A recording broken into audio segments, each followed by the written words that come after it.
Beberapa waktu lalu, sebuah kejadian tak mengenakan terjadi di lokasi ini. Pemirsa, bentrok antara dua kelompok massa terjadi di Jalan Taman Siswa, Kemantren Umbul Harjo, Yogyakarta pada Minggu malam. Di sebuah rumah yang pernah ditinggali tokoh pendidikan yang akrab dengan Bung Karno. Menjelang hari kemerdekaan ke-78 Republik Indonesia, Senyum Indonesia mengunjungi kembali rumah itu. Ada cerita apa di rumah tersebut? Mari kita kunjungi bersama.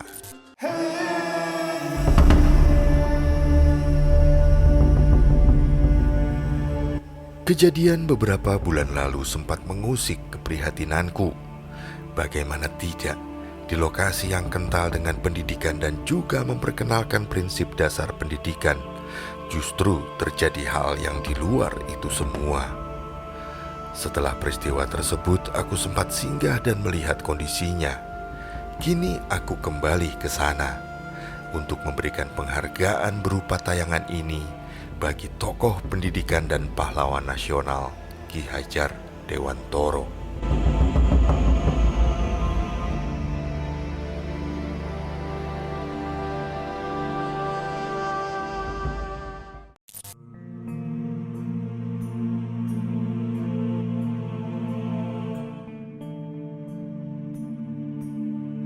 Pagi ini, suasana di sekitar perguruan Taman Siswa tampak lengang. Aku sengaja datang di hari Sabtu karena tak ingin mengganggu aktivitas para pengabdi pendidikan di lokasi ini. Bangunan yang mulai dibangun di tahun 1938 ini masih tampak kokoh dan bersahaja. Meskipun bentuk pendopo seperti ini lazim ada di sekitaran Yogyakarta, tetapi kesan berbeda tampak ketika pertama kali melihatnya. Di lokasi ini pernah tinggal seorang lelaki yang lahir di tanggal 2 Mei 1889. Lelaki tersebut memiliki cita-cita untuk membuka kesempatan kaum pribumi mendapatkan pendidikan sama seperti halnya anak para priai dan juga anak dari pejabat kolonial. Cita-cita yang besar tentu saja tidak mudah untuk diwujudkan. Namun kegigihan dan semangat yang tak kunjung padam membuat lelaki bernama kecil Raden Suhardi Suryoningrat berani membuat terobosan untuk membela kepentingan pendidikan bagi anak bangsa. Meski terlahir sebagai anak dari keluarga Ningrat, tapi Raden Suhardi Suryoningrat dan kemudian dikenal sebagai Ki Hajar Dewantoro tetap tampil sebagai sosok penuh kesederhanaan dan kebersahajaan. Aku lalu menuju ke rumah tempat kediaman Ki Hajar Dewantoro yang sekarang difungsikan menjadi museum bernama Museum Dewantara Kirti Kriya. Dari museum ini, aku ingin mengenal lebih dekat Ki Hajar Dewantoro dan juga jejak langkah serta semangatnya. Jiwa guru dari Ki Hajar kabarnya telah terlihat sejak kecil. Ki Hajar kecil tak sungkan membagi kemampuan membaca dan menulis yang baru didapatnya pada kawan-kawan di perkampungan masa kecilnya dahulu. Di bagian teras dari museum ini, terdapat beberapa foto mengenai sejarah museum dan tujuan maksud didirikannya. Juga terdapat kursi teras yang terlihat masih kokoh. Dahulu mungkin disinilah Ki Hajar Dewantoro bersantai sambil mengamati anak-anak yang belajar dan bermain di halaman. Ki Hajar yang cerdas pernah mendapatkan beasiswa di sekolah Stovia. Namun karena jiwa untuk merdekanya terus bergejolak, akhirnya beasiswa dihentikan oleh pemerintah Hindia Belanda.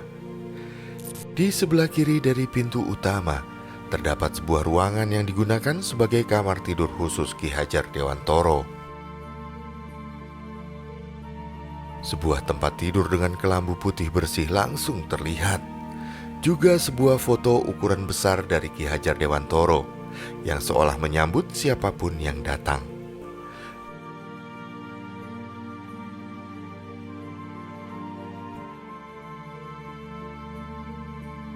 Terdapat pula tongkat yang pernah beliau gunakan.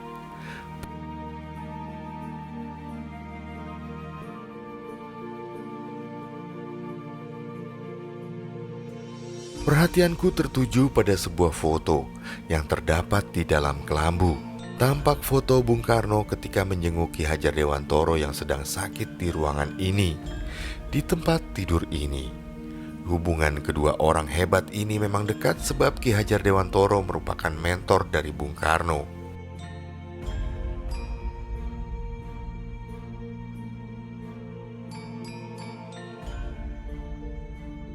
Di kamar pribadi ini juga terdapat barang peninggalan dan pernah digunakan oleh Ki Hajar Dewantoro.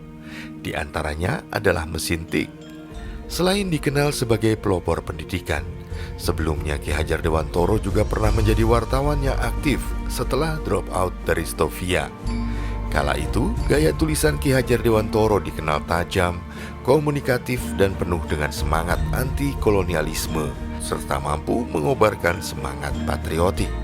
Ki Hajar memulai bidang jurnalistik dari membantu harian Sedyotomo di Yogyakarta dan Miden Jawa di Semarang.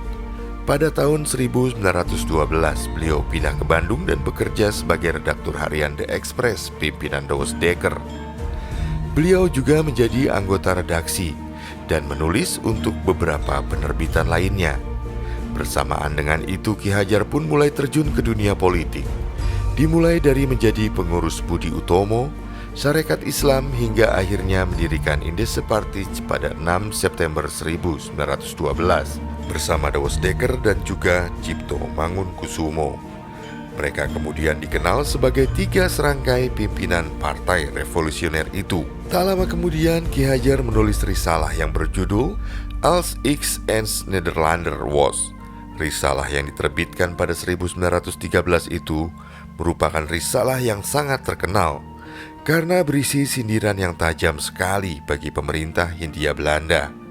Risalah yang dicetak 5.000 eksemplar itu memprotes kebijakan pemerintah kolonial Hindia Belanda yang akan merayakan kemerdekaan negeri Belanda dari penjajahan Prancis. Karena hal tersebut pula, akhirnya Ki Hajar Dewantoro diasingkan ke Belanda karena dianggap sangat berbahaya.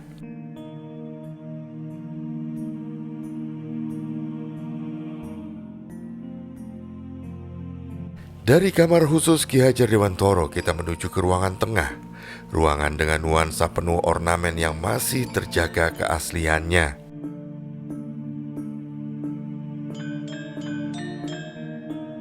Dalam ruangan ini terdapat foto-foto perjalanan hidup Ki Hajar Dewantoro dan juga perguruan taman siswa. Ruangannya sejuk dan seolah bisa membawaku ke masa lalu.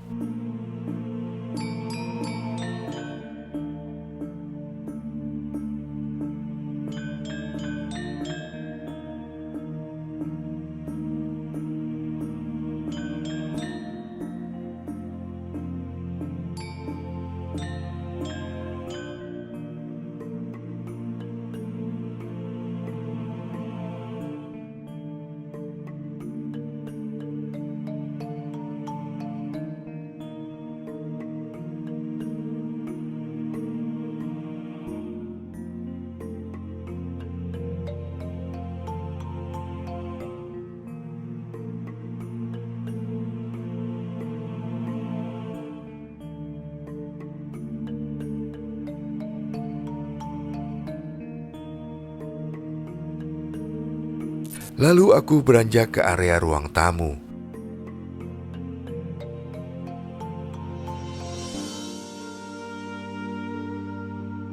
Terdapat prasasti peresmian Museum Dewantara Kirtigriya di sini. Juga kursi tamu yang masih terjaga keasliannya.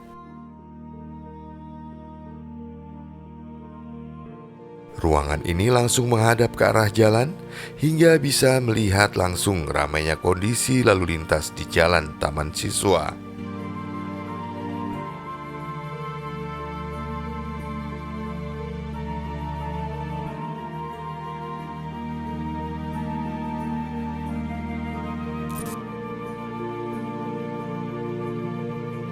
Di sudut sisi kanan ruangan ini terdapat beberapa sertifikat yang didapatkan Ki Hajar Dewantoro. Di antaranya adalah sertifikat ketika mengajar di Den Haag, Belanda, dan juga paspor milik Ki Hajar. Ketika diasingkan ke Belanda, Ki Hajar tak kemudian menjadi pasif. Ki Hajar aktif menulis di berbagai surat kabar Belanda dan juga Hindia Belanda atau Indonesia.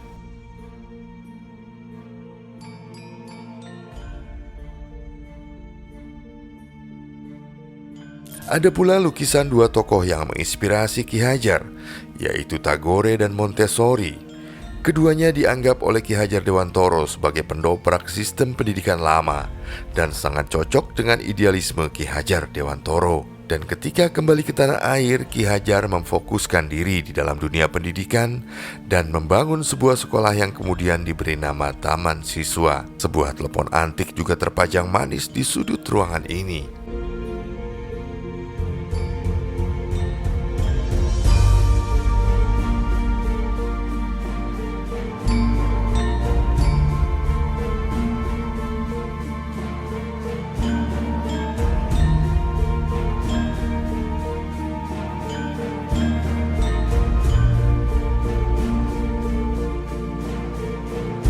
Kita lalu segera masuk ke area ruang kerja Ki Hajar Dewantoro.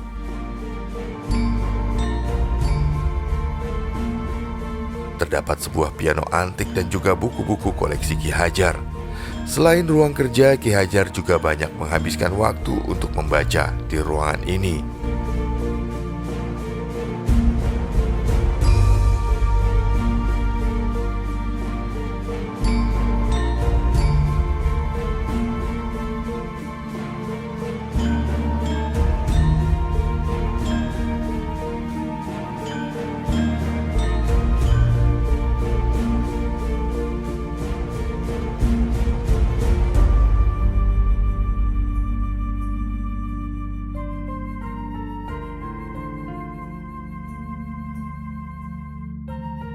Di tengah ruangan ada penghargaan berupa Bintang Mahaputra yang diterima oleh Ki Hajar.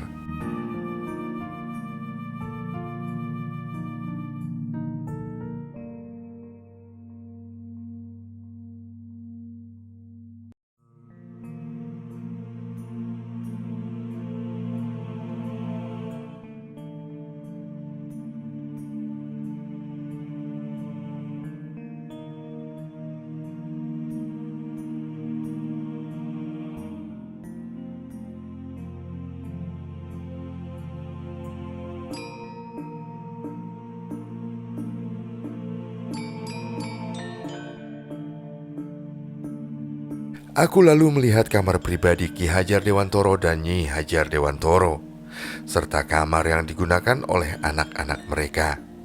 Terlihat jelas kesederhanaan yang dijalani oleh keluarga Ki Hajar ini.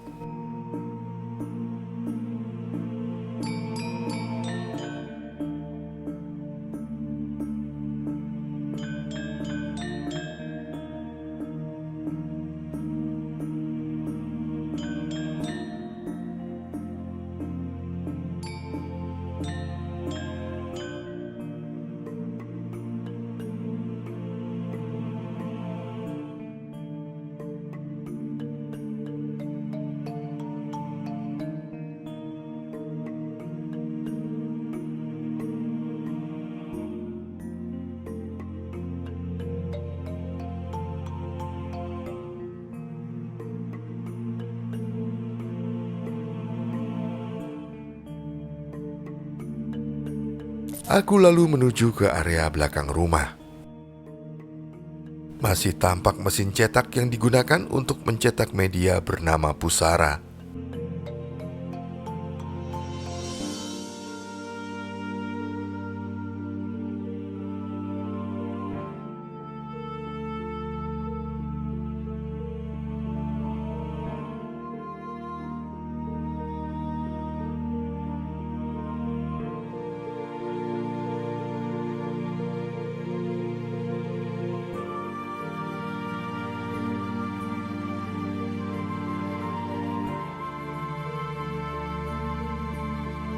Sekilas perjalanan singkat tadi memberiku pengalaman baru bahwa sebuah pusaka yang sakti tak hanya berwujud kebendaan, tapi yang lebih penting adalah nilai-nilai serta semangat yang terus terjaga. Semoga aku dan kita semua bisa belajar menjaga nilai dan semangat yang diwariskan oleh Ki Hajar Dewantoro dan tak goyah serta mudah menyerah. Seperti kutipan kata-kata Ki Hajar Dewantoro, manusia Indonesia haruslah mempunyai ketetapan, tidak tergoyahkan, berisi dengan berilmu pengetahuan, hingga yakin dengan seyakin-yakinnya bahwa apa yang dilakukannya adalah benar dan baik.